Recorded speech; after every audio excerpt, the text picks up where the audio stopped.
I got to say, the match of the night up next.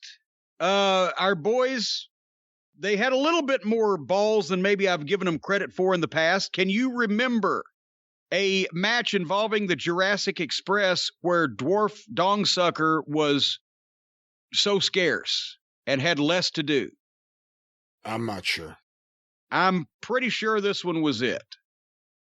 Of course, they had to. He and Tully started, and Tully locked up with a little and turned him around in the corner, just peppered him with some gut shots and got right out. So at least he could say he did it, right?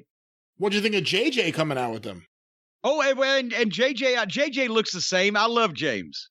He always looks the same. I was glad to see him out there. At least, if everybody's hopping in, let's let the people that deserve a payoff get a payoff out of this fucking guy while he lasts. But here's the thing. FTR, either Dax or Cash against Jungle Boy was flawless.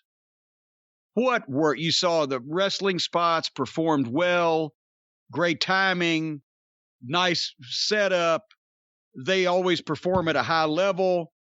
Then we get the shoe spot. JJ hands the shoe in to start the heat on Jungle Boy, so we clearly know who the heels are and who the baby faces are.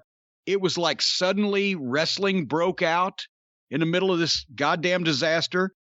Did you notice Dino Douche was never in the first segment, never in until the fucking tag in the second segment? Because that way they could control the pace of the match. He wouldn't do anything stupid, sloppy, and awkward to fuck it up and derail the train. They go through a break. They come back. Jungle Boy's fighting from underneath, but they're continuing the heat. Then I got disappointed because after all that and the heat on Jungle Boy, simultaneous cold tags to Dino Douche and Dax at the same time. And they could have set that up. But is it just that the baby faces don't get the idea how to do a hot tag with hardly any fans in the building? Is it they're just rushing so bad nobody cares anymore? I don't know. But even here, Dino Douche's awkward-ass comeback looks better with FTR because they feed well for it, and they're in the right place. So he just has to stand there. He's still a little awkward, but it works. The one real offense that Dwarf Dongsucker got in this whole thing was when he jumped up on Dino's back and Dino tossed him Dwarf onto Tully. And I could buy that. If you toss a 98-pound sack of shit at somebody and catch it, it'll knock them down. And then that was the end of that, and Tully rolled out. And did you see as soon as he landed from that crossbody and got out from under the little prick and was rolling out, he said something to JJ, Tully did, as he's rolling out under the bottom rope, and I would have given $1 million to know what that was. Probably something to the effect of, James, can you believe it's come to this? Then the baby faces kept coming back, and they started doing more shit, and I guess it's modern tag team wrestling. After the hot tag and the baby face comeback, they still have to go 5 more minutes. Cash hit a great DDT on Dino Douche out on the floor. FTR hit Jungle Boy with the superplex and the splash. That looked great. All their shit looks great. Never fucking actually wins anything. They did a bunch of stuff. Tully finally grabbed the dwarf and did the slingshot suplex on the dwarf. That did my heart good.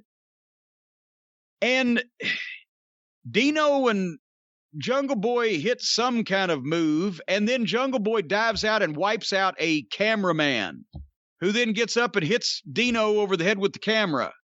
And then they do a triple spike pile driver and pin Dino Douche. So at least they didn't beat Jungle Boy. I wish they'd have fucking hospitalized the goddamn dwarf, but at least they beat the dinosaur. And the mask guy takes his mask off, and it's Sean Spears. Now he's got a bleached blonde mohawk. That's what he did with his time away for the last 4 months. We haven't seen him. He bleached his mohawk, and that was it. This was as good as it could have been because the dinosaur was barely in and the dwarf was a non-factor. But then here comes Arn out and gives the 4-finger horseman sign and the kind of a thumbs up, attaboy. And attaboy, the top babyface's trainer comes out and gives approval to the heels for cheating to win and beat the baby faces.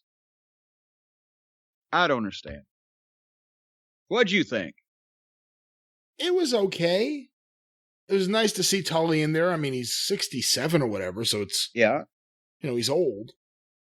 With JJ, it's nice to see JJ, but like you said, it's just all of a sudden, and JJ's here. And he just walks out. Like, they have no idea how to use anyone who's a legend in wrestling. Never.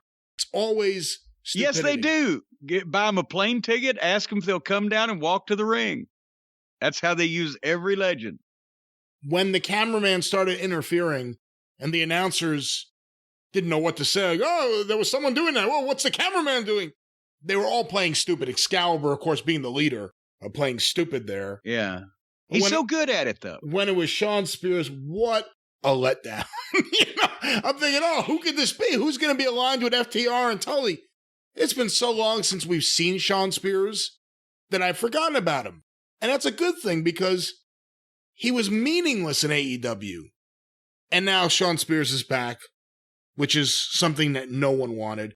AEW is yet to cut any talent, other than talent that was accused of sexual crimes like Jimmy Havoc. They have not cut any talent. They just keep adding on to this roster. They need to start cutting guys, and Shawn Spears should probably be near the top of that list. Oh, what a list. Oh, what a list. Every wrestler that should get the axe. Oh, all right.